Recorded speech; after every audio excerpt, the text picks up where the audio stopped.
Muy bien, entonces vamos a continuar hoy con homomorfismos, la clase de homomorfismos y bueno, el capítulo correspondiente que es el 1.4 en las notas. Entonces, bueno, empezamos con la definición de homomorfismos entre grupos. Si tenemos dos grupos, G1 y G2, un homomorfismo va a ser una función que vaya de G1 a G2 que cumpla con esta propiedad. ¿Qué es esta propiedad? Pues es que si aplicamos phi al producto de G por H, donde G y H son elementos de G1, es lo mismo que si aplicamos phi a G y luego lo multiplicamos por phi de H. ¿Sí? Informalmente decimos que esta propiedad significa que la función está preservando las operaciones entre los grupos, porque en cierta forma multiplicar dos elementos en el grupo G1 corresponde a multiplicar sus respectivas imágenes en el grupo G2. Entonces, la primera observación es esto, ¿no? Que del lado izquierdo, la operación que hay aquí entre G y H es la operación de G1. Y del lado derecho, la operación implícita que está aquí es la operación de G2, porque es la operación entre las imágenes, las cuales ya viven en G2.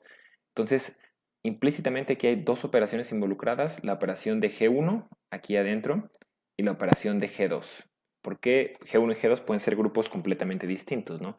Uno puede ser un grupo de matrices y estamos operando matrices y el otro puede ser un grupo no sé, un grupo ZN, por ejemplo, con la suma módulo n. Entonces, incluso aquí adentro podría ser la operación suma, tal vez, y tendremos que usar notación aditiva, y aquí afuera podría ser algún tipo de multiplicación. ¿Sí? Entonces, hay que tener cuidado con eso y depende del contexto.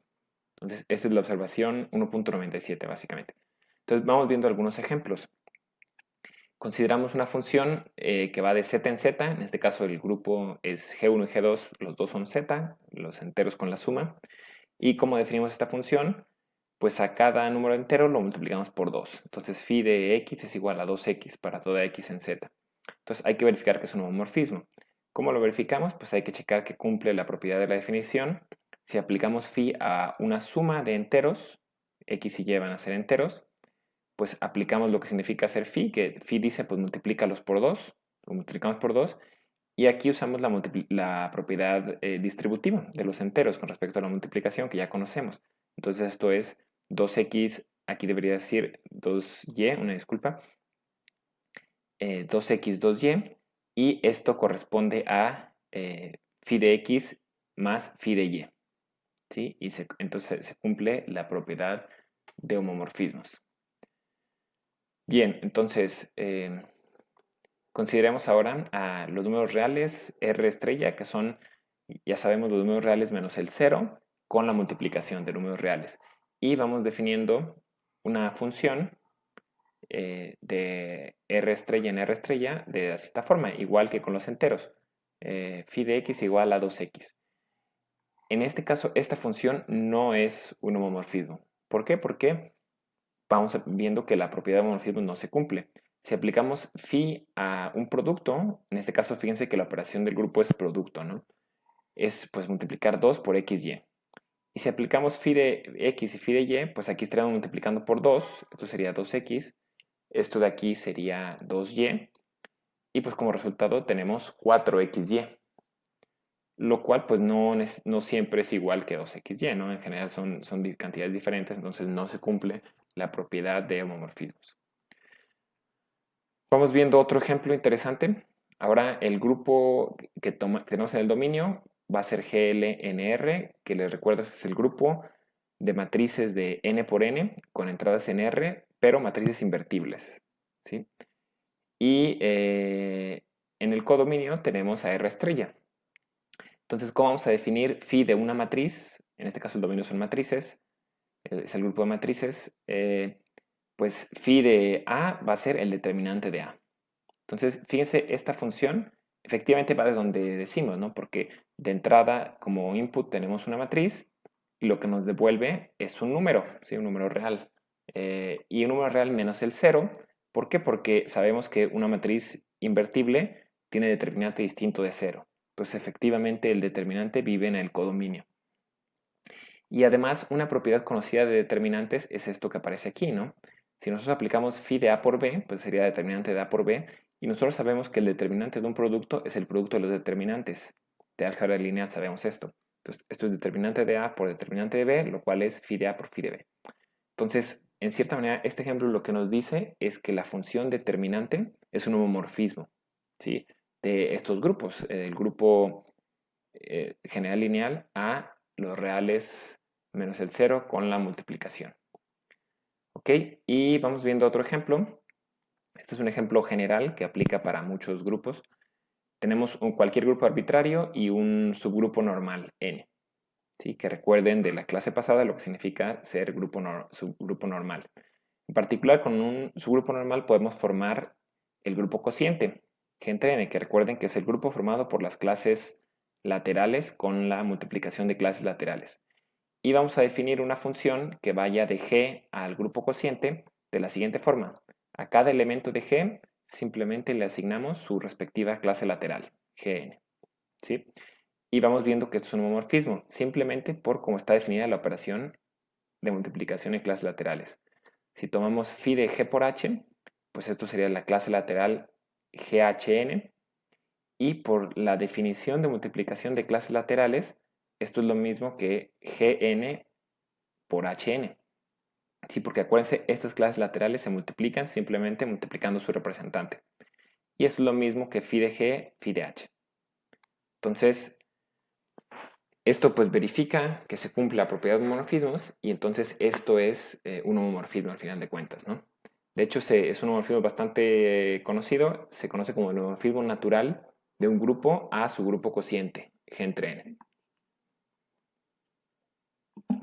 Bien, entonces vamos viendo algunas propiedades de homomorfismos, el lema 1.99, que son propiedades básicas que todos los homomorfismos cumplen siempre. Entonces, la primera propiedad es esta, que un homomorfismo siempre manda la identidad del grupo G1 a la identidad del grupo G2. ¿Sí?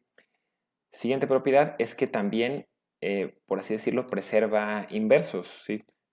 Por preservar la operación, si nosotros queremos saber quién es phi de G inverso, pues es lo mismo que phi de G inverso. O sea, en cierta manera podemos sacar los inversos.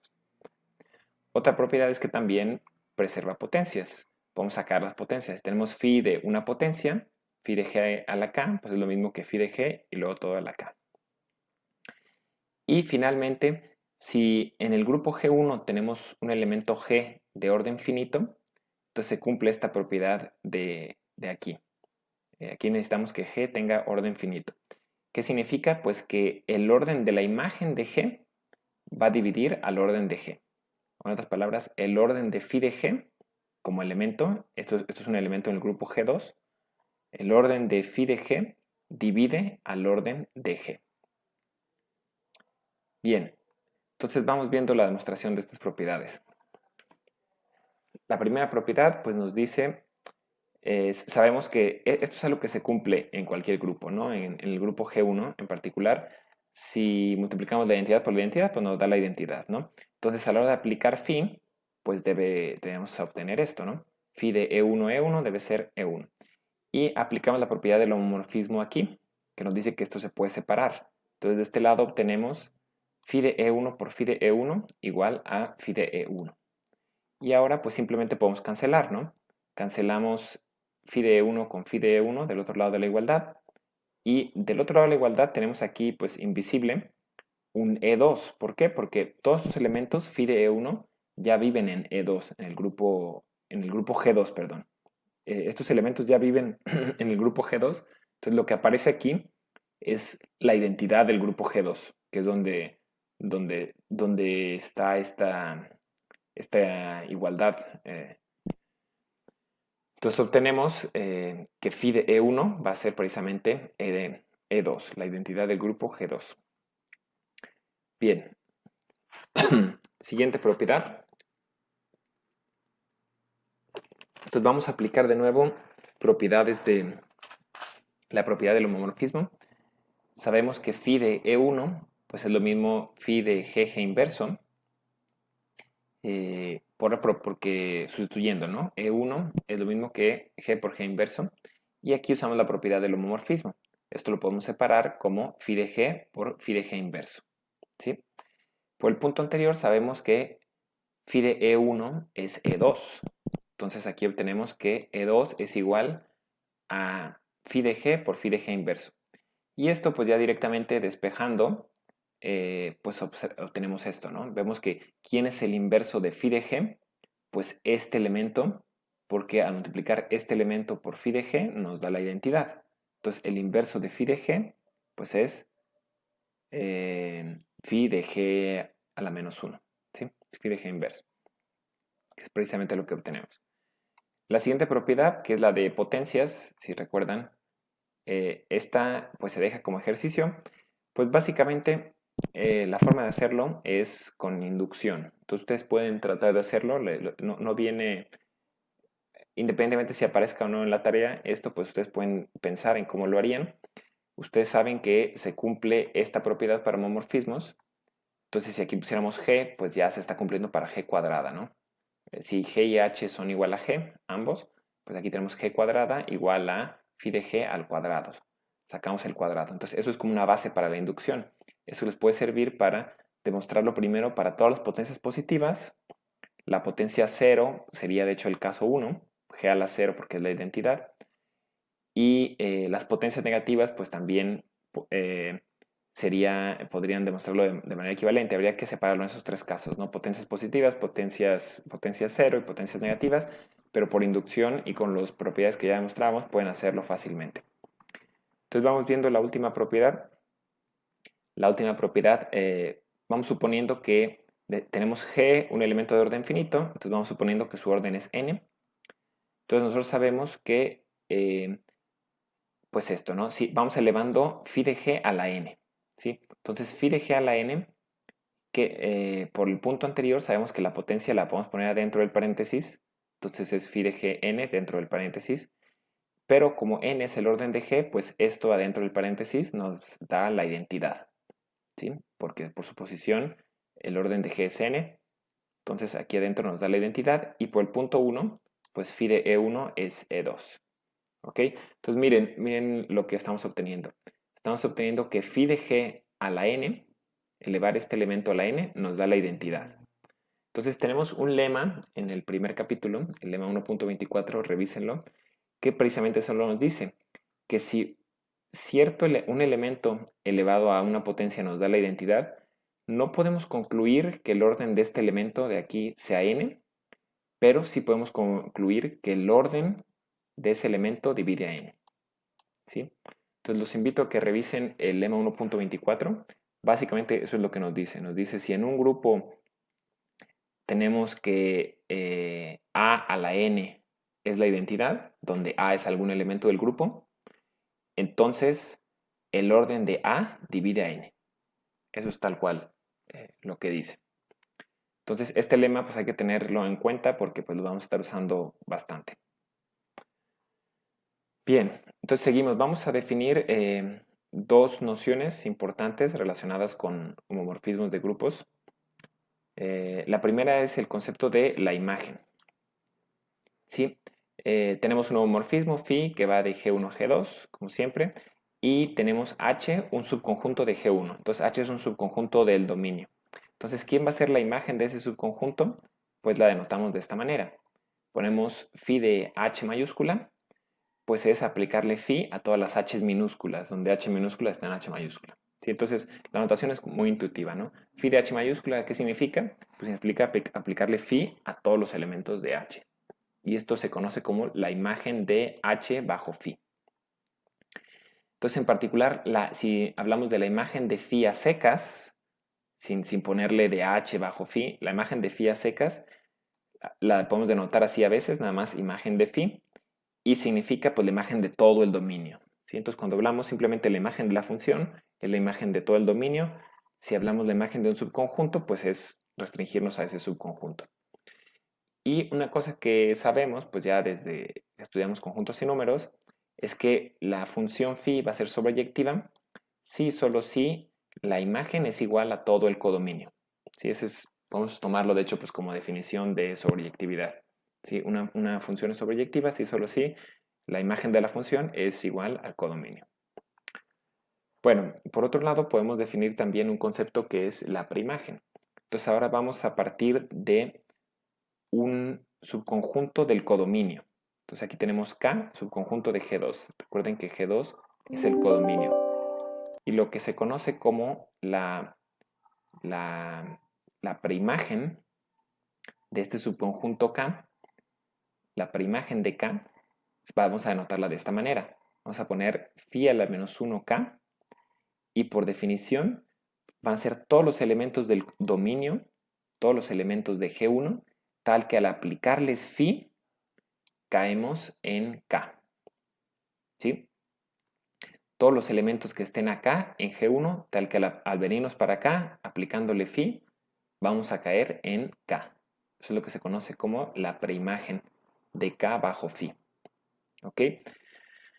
Entonces aquí una nota importante es que esto no significa que la función phi vaya a ser invertible. ¿Sí? Aquí estamos usando el símbolo phi a la menos 1 de K, pero no significa que la función inversa exista. ¿Sí? ¿Por qué? Porque no sabemos si phi es biyectiva. Entonces no sabemos si la función inversa existe.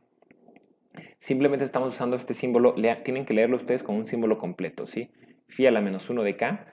Aquí se fijan en la definición de esto, no estamos usando para nada la función inversa, ¿sí? Estamos diciendo nada más elementos del dominio tal que al aplicarle la función caen en K. Pero nunca hicimos referencia a la función inversa. ¿Por qué? Porque ni siquiera sabemos si existe o no, ni siquiera sabemos si es invertible o no, ¿sí? Entonces esto debería leerse como simplemente la preimagen de K. Bien, entonces, ¿por qué se usa esta notación? Pues porque en el caso de que phi sí sea invertible, entonces precisamente la preimagen de K coincide con la imagen de K bajo la función inversa. Si ustedes pueden pensar en eso, traten de visualizarlo, traten de escribir en este escenario, cuando phi sí es invertible, entonces, ¿a qué sería igual la imagen de K bajo la función inversa? Escríbanlo, ¿no? Usando la definición de la imagen. Y van a ver que precisamente la imagen de K bajo la función inversa es exactamente lo mismo que la preimagen de K bajo la función original, o es exactamente lo mismo a esto que definimos aquí. ¿Sí? Entonces, por eso se usa esta notación, pero cuando la función no es invertible, simplemente tomen esto como definición. Bien, bueno. Entonces ahora vamos a demostrar este lema, que es el lema de propiedades de subgrupos ahora bajo homomorfismo, ¿no? El lema anterior era con propiedades de elementos bajo homomorfismos, ahora propiedades de subgrupos. Entonces tomamos un homomorfismo, como siempre, que va de G1 a G2, dos grupos, y vamos viendo las siguientes propiedades. La primera es que si tenemos un subgrupo de nuestro primer grupo, del dominio de G1, entonces la imagen del subgrupo también es un subgrupo, pero ahora vive en G2, obviamente, ¿no? Entonces, la imagen de subgrupos son subgrupos, es lo que dice la primera propiedad. La segunda propiedad nos dice que si un subgrupo de G1 es cíclico o abeliano, entonces su imagen también va a ser cíclica o abeliana, respectivamente. ¿Ok? Siguiente propiedad nos dice que si tenemos ahora un subgrupo normal en el dominio, entonces su imagen va a ser un subgrupo normal, pero no en el codominio, sino en el conjunto de las imágenes. Entonces, eso es algo que hay que tener cuidado aquí, porque si se fijan aquí, no pasó eso, ¿no? Aquí tenemos un subgrupo en el dominio, nos dice que la imagen es un subgrupo en el codominio, ¿sí? No hay ningún problema aquí. Pero a la hora de normal no podemos poner aquí G2, ¿sí? O sea, obviamente si la función es sobreyectiva, pues sí podríamos poner G2, ¿no? Porque phi de G1 es lo mismo que G2.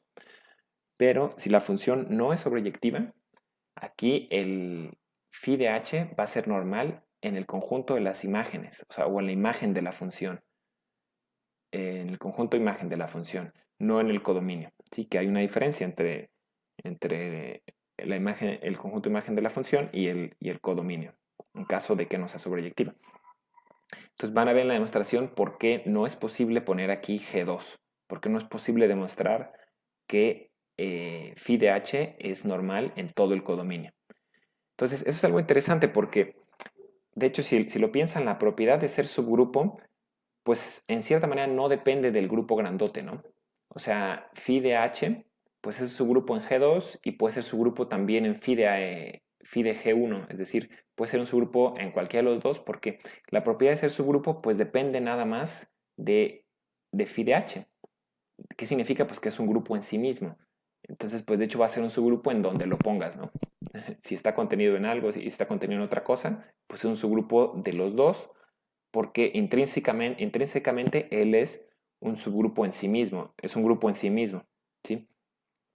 Pero, por otro lado, la propiedad de ser subgrupo normal sí depende del grupo en el cual está contenido, del grupo en el cual estás haciendo referencia. ¿Por qué? Porque, recuerden, para que sea normal, hay que verificar que los conjugados estén ahí, pero los conjugados se toman del grupo grandote que aparezca aquí, ¿sí? Entonces, para que esto sea normal, hay que verificar que todos los conjugados de phi de h, conjugados por estos elementos, caen aquí otra vez. Pero si aquí le cambiáramos a otro grupo, pues entonces hay que tomar conjugados respecto al otro grupo más grandote que estemos tomando aquí, ¿no? Entonces, como moraleja general filosófica, es que el ser normal sí depende ser normal en dónde. ¿Sí? Ser su grupo normal, tienes que decirme en dónde y a lo mejor si tomas uno o si tomas otro, en uno sí va a ser normal o en otro tal vez no va a ser normal.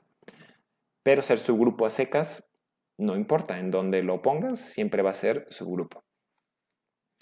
Ok, siguiente propiedad es respecto a preimágenes. Entonces ahora tomamos un elemento, un subgrupo K, pero en el codominio. Tomamos K subgrupo en G2. Entonces lo que nos dice esto es que la preimagen de K va a ser un subgrupo en G1. ¿Sí? Nos estamos regresando. K vive en G2, su preimagen vive en G1, y si K es un subgrupo, entonces su preimagen también es un subgrupo. Y finalmente la última propiedad es que si K es un subgrupo normal en el codominio, entonces ahora sí, su preimagen es un subgrupo normal en el dominio. Aquí sí no hubo problema, ¿no? Aquí no hay que... podríamos poner, bueno, sería una superimagen en G2, pero precisamente la preimagen de todo G2 es G1. Si ustedes pueden hacer eso como ejercicio. Si ponemos phi a la -1 de G2, eso es precisamente G1. Entonces aquí no hay ningún problema si podemos poner aquí normal en G1. Vamos a ver entonces la demostración de este lema del 1.100 e iniciamos con el punto 1. Entonces, si tenemos un subgrupo en el dominio en G1, tenemos que mostrar que la imagen phi de h es un subgrupo en el codominio en G2. Entonces, bueno, vamos a usar el test del subgrupo 2. Primero, pues verificamos que la imagen está ahí. Entonces, miren, sabemos nosotros que la identidad está ahí. Sabemos que la identidad E1 está en H porque H es un subgrupo y entonces pues al aplicarle phi pues va a estar en phi de H. ¿Sí? Pero ¿quién es phi de E1? Por las propiedades que ya demostramos sabemos que es E2. Entonces esto demuestra que E2, que es la identidad del grupo G2, efectivamente está en phi de H. Bien, ahora entonces tomamos dos elementos arbitrarios en phi de H mayúscula y vamos a demostrar que multiplicar el inverso de uno por otro siguen cayendo en la imagen en phi h. Estos son elementos arbitrarios porque esa es una forma típica de los elementos en phi de h mayúscula. ¿Sí? Si recuerdan la definición, esa es la forma típica. Entonces, calculamos phi de h1 inverso, phi de h2. Usando propiedades de los homomorfismos que ya demostramos, podemos poner el inverso dentro del paréntesis. Entonces obtenemos esto. Y usando la definición de homomorfismo, pues este producto puede verse de esta forma, como phi de h1 inverso por h2. Y como lo que está aquí dentro del paréntesis pertenece a h, pues entonces este elemento, phi de h1 inverso h2, pertenecen a phi de h. ¿Sí? Y lo que está dentro del paréntesis pertenece a h, pues porque estamos suponiendo que h es un subgrupo. Bien. Ahora, la parte 2 se deja como ejercicio. Les recuerdo que hay que demostrar que si tenemos un subgrupo en el dominio que es cíclico o abeliano, entonces su imagen va a ser cíclica o abeliana también. Entonces, ¿esto cómo se demuestra? Pues tendrían que ver si H está generado por un solo elemento, entonces phi de H también va a estar generado por un solo elemento.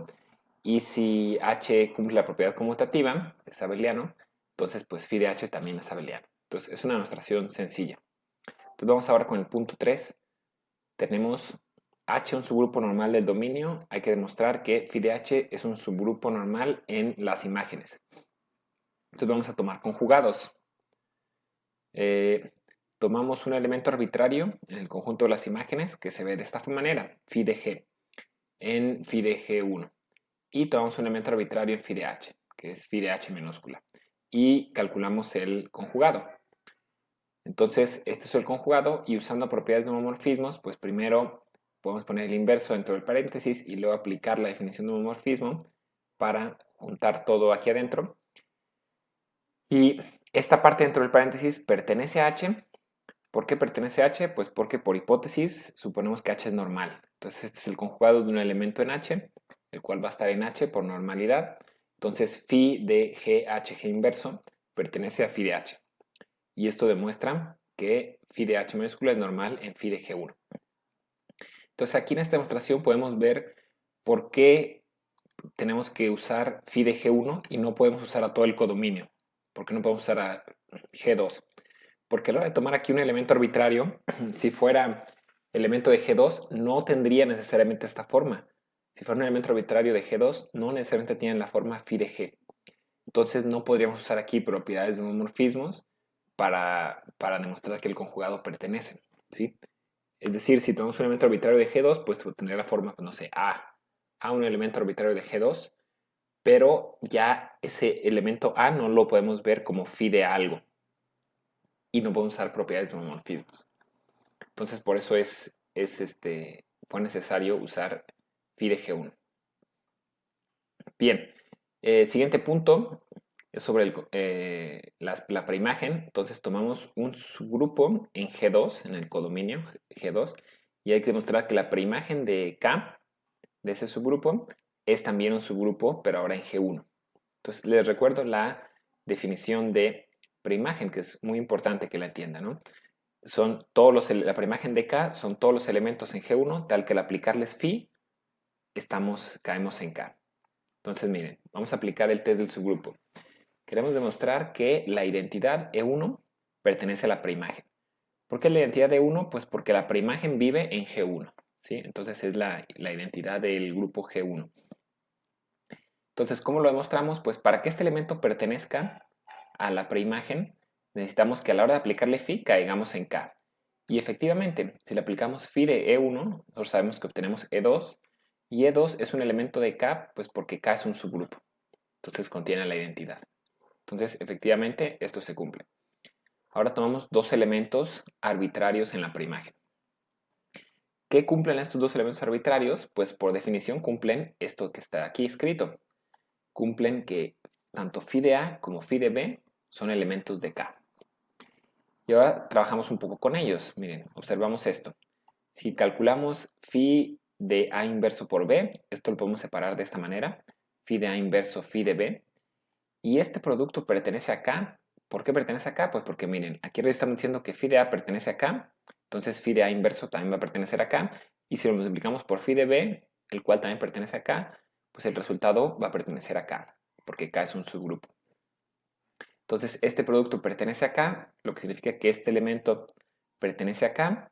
Y usando la propiedad de preimagen, nosotros sabemos que si esto phi de algo pertenece a K, entonces lo que está dentro del paréntesis pertenece a la preimagen, ¿sí? A inverso por B pertenece a la preimagen de K, pues porque a la hora de aplicarle a ese elemento, caemos en K.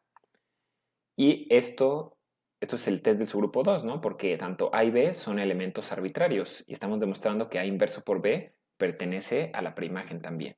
Entonces, por el test del subgrupo 2, concluimos que la preimagen es un subgrupo de G1. Bien, y la última parte, la parte 5, se deja como ejercicio también. Básicamente hay que demostrar esto. Ahora hay que ver si K es un subgrupo normal de G2, entonces la preimagen también va a ser normal. Pues básicamente hay que demostrar esta propiedad de conjugados, ¿no? Es decir, que conjugamos cualquier elemento de la preimagen con cualquier elemento de G1, volvemos a caer en la preimagen. Entonces eso se deja como ejercicio. Es importante que intenten hacerlo. Y bueno, finalmente para terminar con la clase de hoy, vamos a ver brevemente este lema 1.101 sobre composición de homomorfismos. Entonces para este lema asumimos que tenemos dos homomorfismos, phi1 que va de G1 a G2 y phi2 que va de G2 a G3, donde G1, G2 y G3 son grupos. Podemos formar esta composición. Aquí acuérdense que esta composición aplicamos primero phi1, el cual va de G1 a G2, luego aplicamos phi2, el cual va de G2 a G3, y pues la composición pues va de G1 a G3. Y lo que nos dice el lema es que esta composición es también un homomorfismo. Entonces la demostración es sencilla porque pues nada más hay que aplicar la propiedad de homomorfismo de phi1, la propiedad de homomorfismo de phi2 y ver que la composición también la tiene. Entonces tomamos elementos arbitrarios G y H en G1 y calculamos la composición aplicada a G por H.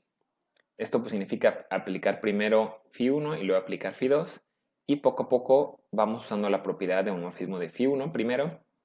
Esto lo separamos como phi1 de G, phi1 de H y luego esto lo podemos separar como phi2 de phi1 de G, phi2 de phi1 de H y para obtener esto finalmente. Y esto es precisamente la propiedad de homomorfismos para la composición. Entonces concluimos que es un homomorfismo. Entonces este sería el último lema por esta clase y la siguiente clase vamos a continuar definiendo el kernel y demostrando más propiedades de homomorfismos.